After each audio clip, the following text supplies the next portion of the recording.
right, good morning to our audiences in Singapore and Australia, and a good day to those who are joining us from the rest of the world. Welcome to another webinar from the People's Cultures and Careers Research Cluster here at James Cook University in Singapore. My name is Ed Ing. I'm your host for today's webinar on elite migrants and the dynamics of migrant hierarchy, unveiling the layers of global mobility. Well, today I'm joining you from Kingston, Ontario in Canada, which is situated on traditional Anishinaabe and Haudenosaunee territory. I'd like to acknowledge the traditional custodians of the land and pay my respects to the elders, past and present. We are grateful to be able to live, learn, and play on this land. I am a professor of organizational behavior and lead for the People's Cultures and Careers Research Cluster here at JCU Business School in Singapore. I'm going to abbreviate People's Cultures and Careers as PCC. It is so much easier for me to say it. It rolls off your tongue. So we are a vibrant and diverse group of scholars engaged in research on people working organizations. If you wish to collaborate with any one of us, please feel free to reach out. You can check us out on the JCU Singapore website. As you know, migration has existed for millennia, and narratives of migration involving movement towards a better life or liberation from oppression are compelling. Most migration that we are accustomed to hearing are south to north or east to west. In fact, I immigrated with my parents, more like my parents immigrated and brought me along from Singapore to Canada some over 30 years ago. So not all migration involves escaping political strife or striving for a better economic life by transitioning into more developed economies. Of the approximately 270 million current international migrants, 40% have moved to emerging markets in south to south or emerge into emerging west to east migration. So this direction of migration is both unique and for which we presently have limited understanding of. It involves migrants with high human capital entering societies in which ascribed status is more important than achieved status or meritocracy. These migrants are well educated and well paid, yet they are not necessarily aware of the obstacles facing them in highly stratified societies. So the six Gulf Cooperation Council countries, or GCC as you may have heard of them being referred to, comprising of Bahrain, Kuwait, Oman, Qatar or Qatar, Saudi Arabia, and the United Arab Emirates have been a magnet that attract migrants from both the global north, the west, and global south. Many are attracted to the lavish compensation and lifestyles on offer, yet many migrants, particularly those from the west, experience a status loss or what we refer to as status incongruence. So the question that we have today is, does income substitute for status loss or status incongruence experienced by high status professional migrants? And how do these elite migrants cope in the face of psychological stress with no prospect for mobility or permanence? To answer this question, Dr. Kathleen Park from Boston University will be sharing her insights with us today. Kathleen is a good friend and a professor with research and instructional specializations in strategic leadership, innovation, internationalization, logistics, and corporate governance at Boston University. She is a recipient of the Chadwick Fellowship for boundary-spanning innovative research in international management. As a Chadwick Fellow, she investigated issues related to elite migrants and labor force internationalization in the Gulf, the GCC region, pardon me, of the Persian/Arabian Gulf. Dr. Park has presented her research worldwide, and her work has been recognized by awards from the Academy of Management, the Global Business and Technology Association, and the European Academy of Management. We were there together. She is a graduate of Harvard University, and her MBA and PhD are from MIT Sloan School of Management. Now, before we begin, here are a few housekeeping items. The webinar will be recorded for publicity purposes, which you know when you first logged in. You will be able to ask questions at any point of the webinar through the Q&A function. Q&A will be at the end of the presentation. There will be a satisfaction poll and survey at the end of the webinar. Please participate. It takes 2 minutes to complete the survey. Your feedback is very important to help us improve and bring topics that are of interest to you. If you experience any technical issues, use the chat button to communicate with any of the event organizers that you can see here, Iman, Nicole, and Nicole. And I'm going to step off now and let Dr. Park take over. I'll step back in when it's time for Q&A. Kathleen, the floor is yours. Thank you very much, Ed. I will start my share screen.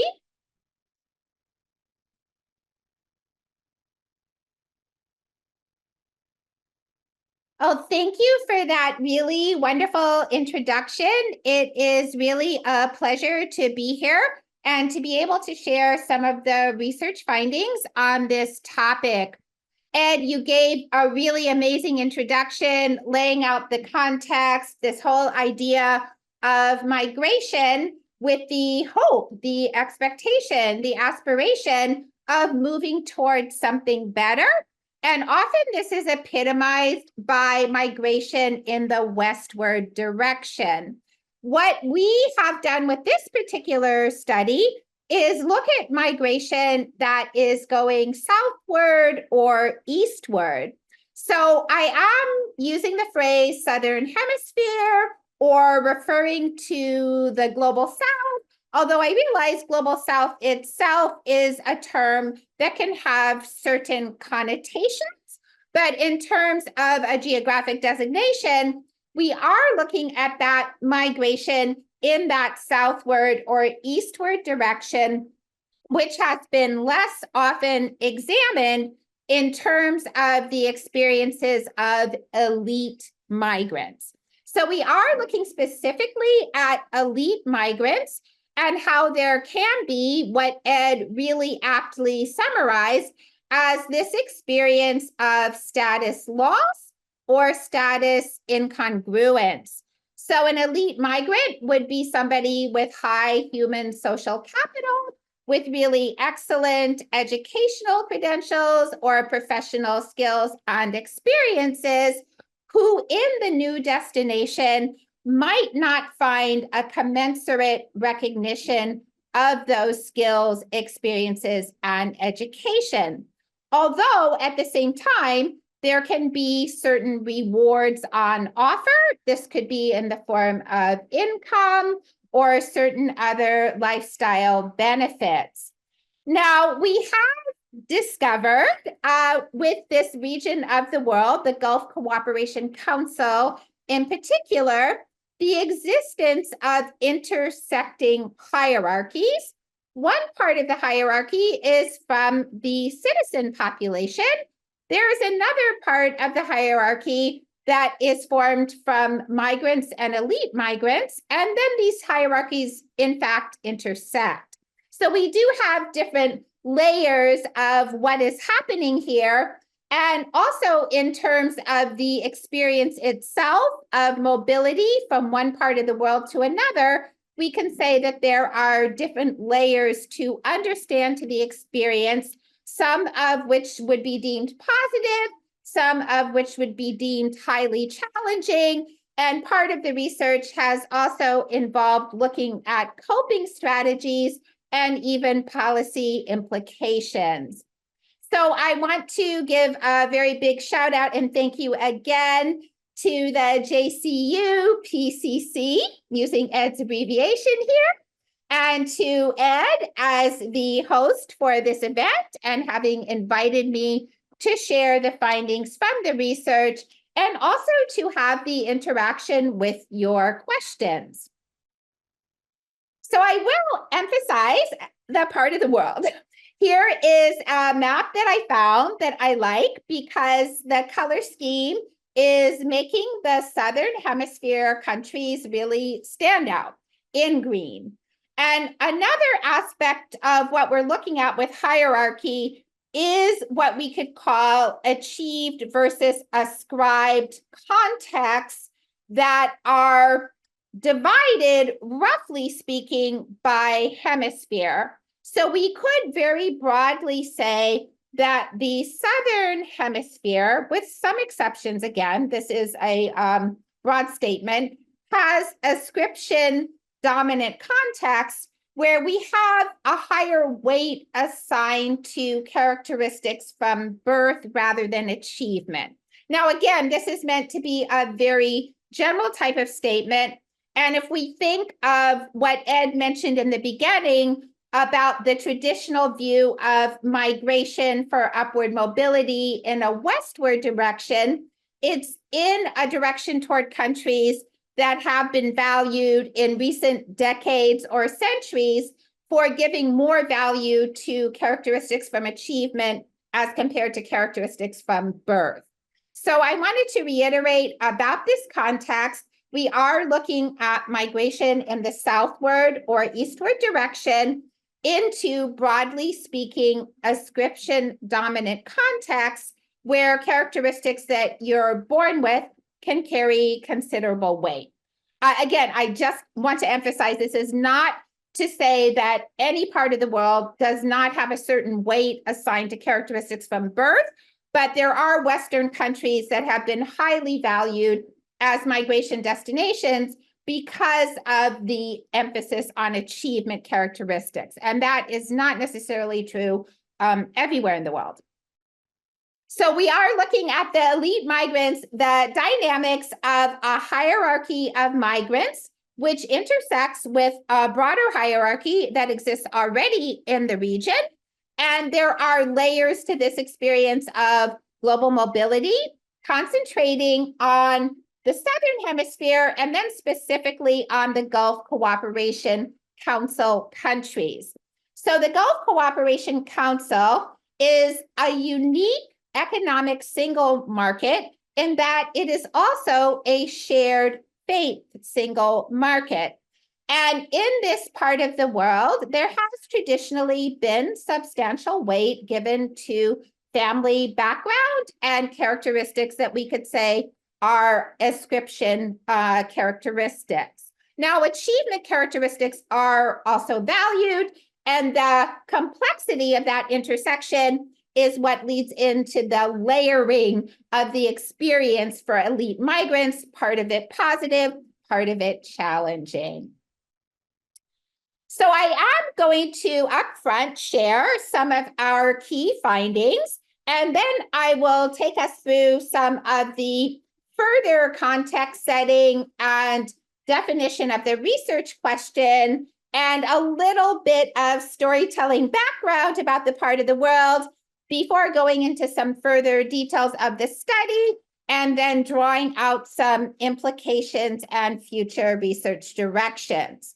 So upfront, one of the key findings is that elite migrants into the Gulf Cooperation Council 6 countries, so these were mentioned by Ed in the introduction, that we have Bahrain, Kuwait, Oman, we have the UAE, and we have Saudi Arabia. And I believe I may just have forgotten one in there, but there are 6 countries total. And when we have these countries, there is a certain privileged mobility and access for the elite migrants, and this creates hierarchies within the migrant population that are very strong relative to the less skilled migrants. And this echoes the same type of hierarchy that exists for citizens in the region, which is quite stratified. So that's the basic background, and part of our finding there is the existence of hierarchies for elite migrants. They will tend to be at the top of the migrant hierarchy, but this intersects with the citizen population in a way that can tend to, broadly speaking, devalue the elite migrants. And then even more, we could say devalue the less skilled migrants into the region. So this GCC elite migrant hierarchy, we could say, does reflect broader global patterns where, of course, it's very, very important what type of professional or income generating status somebody might have. But we also find differences from global patterns around specific characteristics manifesting in certain ways and becoming salient for status in this region of the world. And that's what I'll be talking about further. So a very big thank you again to Ed for inviting me here for this topic and to discuss this research. So the basic structure of the presentation I mentioned, I will take us through the research questions, some background, a bit about the study, and then some further discussion of our findings and frameworks and implications and future research directions. So for purposes of our work that has been presented at conferences and has gone under journal review, we have examined a research question of how differences among elite migrants, as well as the countries the elite migrants are coming from, experience and influence the way the trajectory is shaped for these migrants, and what we could say are the experiences along the way, but also the outcomes obtained. So the part of the world, I have put a little red box around it here, is the Middle East GCC countries. So here is some context setting background, which could be a bit fun to see, or it could be new if you have not been to this part of the world, or if you have, you may recognize some of what I am talking about. So we are fast forwarding into a region where there are fun things to do. This is what Ed alluded to, that there can be a real upside to the migrant experience, and particularly the elite migrant experiences, where the individuals will be on balance better paid. So some of the attractions in the region are the Burj Khalifa, which is one of the tallest buildings in the world right now in Dubai. And there is currently right now under construction in Jeddah, Saudi Arabia, an even bigger version with this same basic construction that will be called the Kingdom Tower. Now, interestingly, the Burj Khalifa was designed by a firm of Chicago architects, and there is a smaller version of this building in Chicago, which we saw when we attended the Academy of Management conference in Chicago this past August. So this is an interesting example to me of global dispersion with architecture, and also an international competitiveness around establishing certain types of buildings that are attractions for tourists, for migrants, and for locals.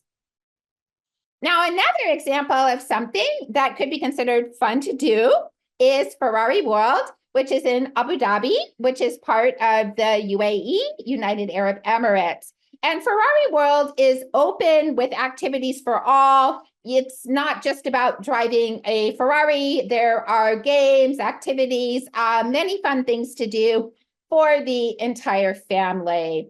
And cars are a huge part of the culture in this part of the world for transportation and also as a status symbol. I am going to be drawing on something about cars right now to illustrate a certain challenge and make an analogy about this part of the world. And that is that some of the world's highest temperatures in inhabited regions can be found here. Now, these are actual car photos I wanted to share with you. This one is from inside my car in the region. The hottest I saw personally, not having been there consistently in the hottest parts of summer, was 51.5 centigrade, which is 124.7 Fahrenheit. Now, the other Fahrenheit temperature readings, 134.6 and 135.5, are from just this past summer. And they were shared with me by family members or friends in Kuwait who take pictures from inside their cars to just show how hot the outside temperature is. So this is the 57 centigrade from this past July. And then very soon after that, the 57.5 centigrade was shared. Now, this is to illustrate that we are in a climate that can be extremely inhospitable. The analogy that I wanted to make was for us to reflect on the UN Sustainability Development Goals, which would be looking for more eco-friendly sources of energy, particularly for propelling vehicles. But at the same time, part of the beneficence for elite migrants in this part of the world does come from extractive energy resources. And there are some issues around that, but it is part of what can provide those high incomes or fun things to do. And then culturally, there are the status and hierarchy issues we'll explore further. So the analogy I wanted to draw, partly in fun, but partly in seriousness, is that in this part of the world, temperatures are literally rising. So almost to the point where we could think it's uninhabitably hot. And then we can draw a parallel to the experiences of elite migrants who can find themselves under considerable pressures of various types while living in this part of the world. And this is despite recognition of trying to improve the migrant experience or trying to improve ecological or ecologically friendly conditions. So there is a bit of a contradiction there. This is all context and backstory to the research. Now, looking specifically, what is the elite migrant journey in the GCC? So based on having done a number of in-depth interviews, and I will share more about our methodology shortly, the first part of the journey we're noticing is highly skilled individuals who, for various reasons, would be drawn in a southward or eastward migration direction, which has been less examined in research. People can find themselves drawn in this direction as elite migrants, sometimes because that is simply where the jobs are, the salaries are attractive, sometimes it's closer to certain family members or a home country. There can be various reasons why it could be attractive to go in this direction. Step one. Step two is making that move into the new country and finding issues around migrant hierarchy and status incongruence intermingled with migrant diversity. So there are elite migrants coming from a multiplicity of countries around the world. They could be other countries in the southern hemisphere or in the eastern part of the globe, or they could be countries that are west or north countries. All these different countries can send elite migrants into the GCC, and there can be variation in experiences depending on where the elite migrants come from in terms of national origin. There can also be some differences in terms of ethnic origin, and ethnic origin and national origin are not always exactly the same thing. So this is a part two recognition from our research of the elite migrant journey. Sometimes people may have some awareness of this before heading into this part of the world, but not always. So this brings us to step three, that the elite migrants can encounter that they have entered a maze of what we term asymptotic aspirations, meaning that there is a limit, a ceiling there in terms of what can be accomplished. Now, this is not dissimilar to other parts of the world, but it can be a difficult recognition when that ceiling or that asymptote is lower than expected. And then there can also be an issue going into the GCC countries that you need to have a certain sponsorship or affiliation to enter the country. And that affiliation that you entered the country with in your step one becomes part of your status that you carry throughout your journey. And I will mention that there is a system called the kafala system in this part of the world that requires this form of sponsorship for entrance. You cannot have an individually volitional entrance into this part of the world as an elite migrant. You must be sponsored by an organization, or for less skilled migrants, you might be able to be sponsored by a family as a domestic worker. That's the basic traditional setup of the kafala system. So the step number 4 would be experiencing intensely that there are strong weights attached to ascribed statuses, such as gender, race, ethnicity, national origin, and that these can very strongly at times outweigh achieved statuses around education and experience. Not to say that this doesn't happen in other parts of the world, but the relative weightings can be different. So step number 5 in the journey would be this recognition of how all these different factors of the migrant hierarchy, the relative weight to ascribed statuses, the asymptote or ceiling that exists, that influences work and life outcomes in a way that can be quite challenging and require certain coping mechanisms that can put elite migrants more sometimes into a survival mode than a navigational mode. So what types of previous work or theoretical background are we drawing on here?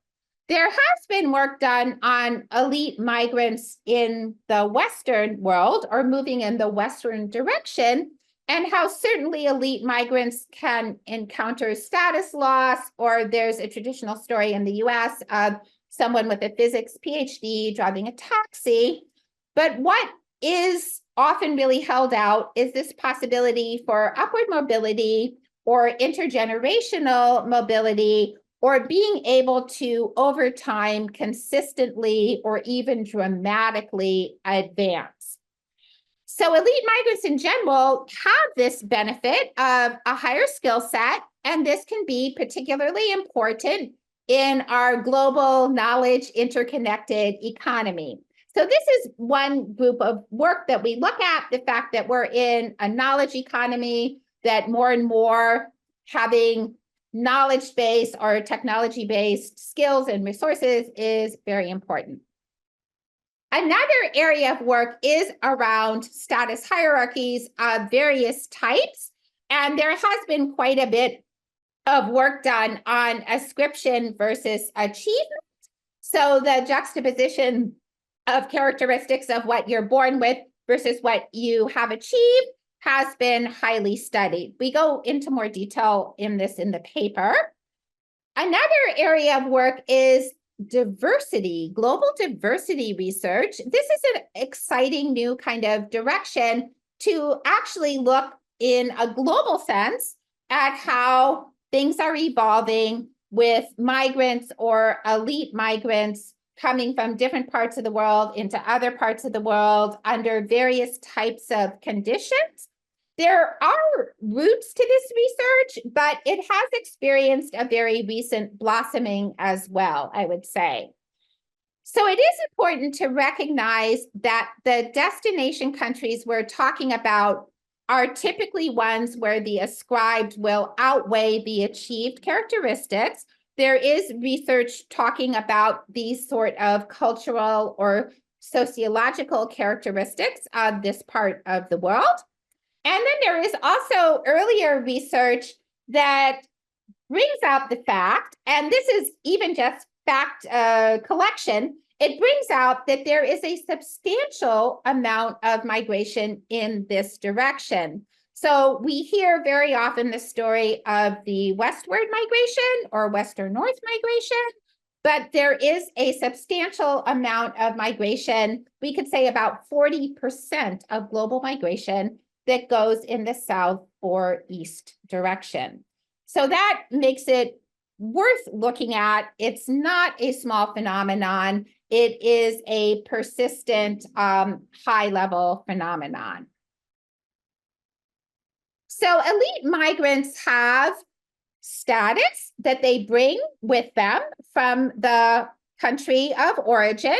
That could be the status born within that country. It could be the status acquired through education in that country or another country, can be the skill set. So here there are some references cited with respect to research done on status, which is fundamentally a relative construct. You have status relative to someone else or some other group. Now, status incongruence is really key to the experience of elite migrants here, because it is a temporary to permanent loss of status that can be experienced in the destination country. So this has been studied in other kinds of settings where individuals can lose status. And the real issue is it temporary or is it permanent? And when I mentioned the traditional story you could hear in the US of someone with a PhD in physics driving a taxi, that would be viewed ideally in that narrative as a temporary loss of status. So a permanent loss of status is one that could be psychologically or just practically speaking harder to deal with. So migrant hierarchy has also been examined, looking at elite migrants from various parts of the world, particularly into Finland, which is a Western European nation. But there has been research done looking at what happens to elite migrants. This focused particularly on elite migrants from Southern Hemisphere countries coming into a Western nation in the recent time. So not even the more traditional narrative, but let's say quite recent. The migrant diversity research I was mentioning does look at how different populations have experienced different types of outcomes. And then now we are looking also in our paper how the elite migrants are intersecting with what we could call the indigenous or citizen population. This will be now explored further. So we drew out on our initial research question to take a deeper dive into what is happening to elite migrants who seek enhanced life or work opportunities in the Gulf Cooperation Council, and what happens when the achieved characteristics, the excellent educations, the high knowledge or technology-based skill sets are juxtaposed against the ascribed characteristics of gender, race, ethnicity, skin tone, appearance, or religious characteristics. Now, recognizing that religion is fungible or it's changeable, but also it can be viewed as a family legacy that is not changeable. Then we wanted to see also what are experiences in terms of certain professional outcomes. And then finally, to look at what are multi-level responses here. So individual or family coping mechanisms going all the way up to reflecting on what could be organizational support for elite migrant challenges, or what even can be done at a national or regional type of policy level. Now, this is a big set of questions I wanted to share to let you know the scope of what we're looking at. And what I'll be concentrating on is a subset here as we are continuing to explore this with further papers. This is an ethnographic study. So these issues have been examined with qualitative analysis based on in-depth interview from 358 citizens and elite migrants from the GCC region. So this is also with recognition of the fact that in this part of the world, the total population is predominantly migrants. And of the migrants themselves, we could say maybe perhaps about 10% could be construed as elite migrants. So this is a vast number of migrants, the highest, I believe, anywhere in the world that we find of migrants relative to citizens. Also, by way of context, I will mention that it is very difficult to obtain citizenship in one of the Gulf countries. It is typically through birth and through the father holding the citizenship and passing it on to the child through what is viewed as a legitimate marital union. To collect data, we adopted an ethnographic insider type of perspective to talk with people with an open-ended format and to do repeat interviews. So this resulted in many hours of interviews then analyzed. And I do have a few slides that are sharing what some of our breakdowns of backgrounds of interview respondents are. So we have from the global north as well as from the global south in terms of the citizenship that is entered into the region with. And then we also have a number of different types of destination sectors for employment. This goes back to the earlier mention that in order to enter the region, particularly as an elite migrant, you need an organizational sponsorship, meaning you will be employed for your time in the country and your residency would be sponsored by that organization, which includes government jobs that might be held by elite migrants. So a range of different nations around the world are represented in our interview sample. We have both elite migrants and some citizens as well.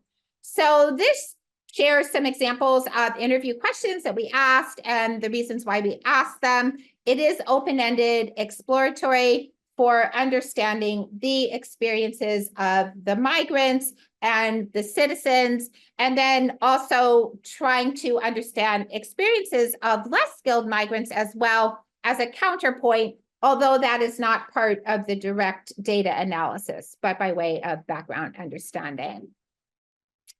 So our structure of the findings, the dimensions that we identified from our analysis are four. First is this strong demarcation as outsiders. So this is something that differs from the westward migration narrative, where there can be stronger prospects for citizenship, assimilation, intergenerational mobility. Children could be born perhaps immediately as citizens in certain countries or have citizenship, or the parents get citizenship. That is not true in this part of the world. That strong demarcation as outsiders is there from the beginning, and it persists. The second major dimension here is the status incongruence or inconsistency accompanied by a disparagement or an understanding that it could be, this is a general statement, that the citizen hierarchy regards itself as more highly placed than the migrant hierarchy, regardless of levels of education that could be compared across individuals. The third dimension is what types of coping mechanisms can be found to deal with an aversive situation. So when the challenges are encountered, what types of coping mechanisms did we see expressed by individuals in our sample? And then a fourth dimension that I would say surprised us the most is the difficulty in leaving, even when the aversive conditions became very strong in certain cases. So these are the aggregate dimensions isolated from our data based on the successive rounds of analysis. So I will talk further about some of these aspects and what we wanted to bring out from this research, and also having an eye on the time here. So we focus again on the experiences of the elite migrants going into ascription dominant contexts, and recognizing that looking at research into this area of the world is relatively less present, and the fact that it is an ascription dominant context, broadly speaking. So we have these findings that there is a migrant hierarchy strongly tied to characteristics, including nationality, that is from the country of origin, religion, race, skin tone, language, and gender. Those were some of the aspects of migrant hierarchy that we isolated. And then we found that there can be a very strong and unexpected decoupling between ethnicity and citizenship. So this struck us as something that is not totally absent in the Western world, but again, the narrative would be more toward the citizenship being the dominant status, where in this part of the world, we surfaced many comments and experiences in the data of individuals who held citizenship from Western countries, but had a heritage ethnicity from non-Western countries, and were finding themselves judged on the basis of the heritage ethnicity and not being recognized for a citizenship that they might have in the Western world countries. Now, officially, that citizenship would be recognized, but in terms of social interactions and experiences, it might not be. So that can result with elite migrants experiencing that despite a wealth of credentials and having ticked many professional boxes, that there is still this persistent experience of being looked down on. Here's our 2x2 matrix that resulted when we were mapping the race ethnicity according to the citizenship, y-axis for race ethnicity as x-axis for citizenship, and finding that decoupling. So the status view and the treatment would be the highest for individuals with heritage ethnicity and citizenship from what we could call the global north. I realize this is an imperfect term. And then it would be lowest for individuals with heritage ethnicity or a citizenship from what we could term the global south. And then the medium would be on the diagonal there. Coping mechanisms. That surface is extremely important because the situation, just like the temperatures, could be very, very challenging. And what would individuals do to cope? What we found in our research were actions such as literally fleeing. So there were some examples where a family or an individual might arrive and in a certain amount of time realize this is not a tenable situation for me and leave quite quickly. Now, a second strategy we called allying, which is finding different types of allies in the region. Sometimes this could be on the basis of certain shared characteristics that could be ascribed characteristics where there's some commonality to be found. But in other cases, it could arise through a recognition or appreciation for the culture that the elite migrants found themselves in. And allying could be a very positive kind of strategy for those who cultivated it and found that it was getting them benefits and rewards. Then surviving, which is finding ways to make this manageable or endurable. And then there was a small group of people who were able to truly thrive in the environment, found themselves preferring it to countries where they came from, who did not experience a high degree of the aversive kinds of outcomes. Now, I want to comment briefly on the difficulty in leaving. Why did that seem to be occurring, especially when there were so many challenges? And the reasons we were surfacing were around finding an equivalent position could be difficult. The lifestyle can have many benefits. The responsibilities that somebody has in the region or that brought them into the region could be very high, and that dealing with certain financial or other life dilemmas could also compel individuals to stay in the region. Now, I want to mention that the existence of certain coping strategies could also vary by heritage, ethnicity, and citizenship. So we did find that elite migrants with African, Arabic, and Asian heritage, ethnicity heritage could experience different types of coping strategies with different levels of success. And it might be assumed that elite migrants with Arabic background could have the easiest time, but that was not always the case in our findings. And then interestingly, maybe a bit unlike the Western narrative, African heritage individuals could often find quite a high level of success. And sometimes Asian heritage individuals, again, from the data in our study, could find some very challenging circumstances. So we have the basic global profile of elite migrants adjusting into the circumstances of a new country, but differences according to the part of the world. So we did have the comparison that came to us through reviewers and also through our own reflections of how much can it be compared to a caste system. So there are caste systems that can be said to exist in certain part of the world, particularly India or the Hindu caste system. And there are some common features with other ascription dominant societies. This is part of a reflection that we could draw out further. The GCC, we could say, has its own type of caste-related hierarchy. It would not technically be called a caste system, but we could say it is similar in certain ways to a caste system.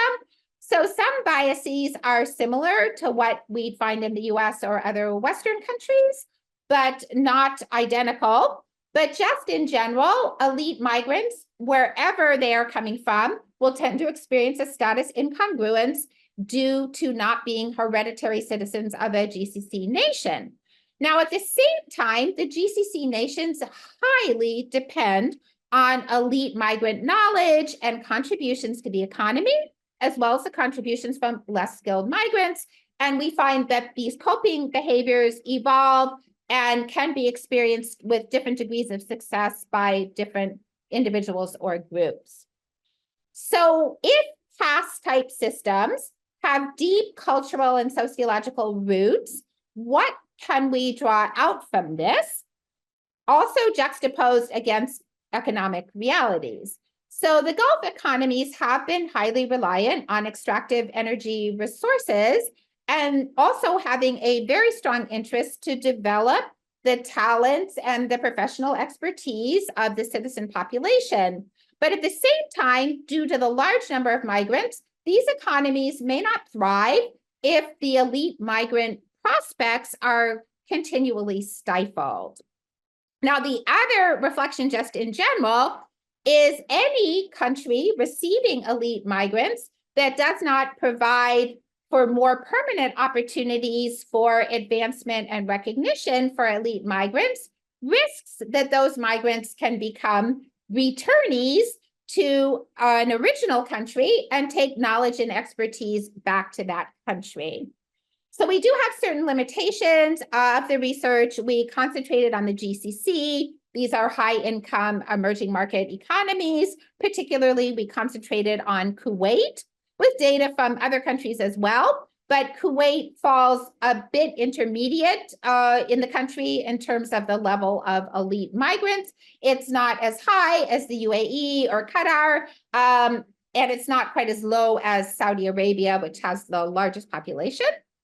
We would like to be able to reflect further on what specific types of factors can potentially mediate the elite migrant experience and perhaps lead more often to the allying or surviving types of outcomes or strategies. And also, we do want to draw out further this idea of how gender plays a role in the ascription dominant context. And then it has been suggested to us by reviewers of this research that we can look at other parts of the world that would even be considered global north or west, but specifically it has been recommended that we consider Eastern Europe as an area of the world to look at where there might be certain similarities of economic development and challenges experienced by migrants into that region, as well as migrants out of the region. So summing up, our research shows how the global mobility privileges are unequally distributed based on various factors that can be socioeconomic, geopolitical, also based on background. So we have a question of how could this impact the continued evolution of the kafala sponsorship system in the GCC? And then for continuing to make comparisons into the broader global context, how, for instance, could we compare phenomena in the GCC to the different types of visas available for elite migrants in the US, such as the entrepreneurial visa, the O1, or the HBN1 visa. So that wraps up what I wanted to share with you. And Ed, thank you again very much for this opportunity. Great. Thank you, Kathleen, for your really fascinating and interesting research. Your work here reminds me of Caste, the book by Isabel Wilkerson. If you have not read the book, she is a Pulitzer-winning author. And despite the fact that she obviously used the sort of analogy to describe the racial hierarchy that you oftentimes see and hear on media that reflects, despite the fact that you have great socioeconomic mobility in the United States, your skin color still plays a role in terms of where you sort of rank on the hierarchy system. I normally would invite for questions, Kathleen, but I was just so amazed with your presentation. And I didn't want to stop you because I would love for everybody to be able to hear your entire presentation. We are officially at the end of the program here. So if you can just join me to give Professor Park a big round of applause. But before you all sign off, I have a few messages here for you. First of all, Iman will be posting the survey for you, so please take 2 minutes just to tell us how you enjoyed today's presentation. Kathleen, a big thank you again.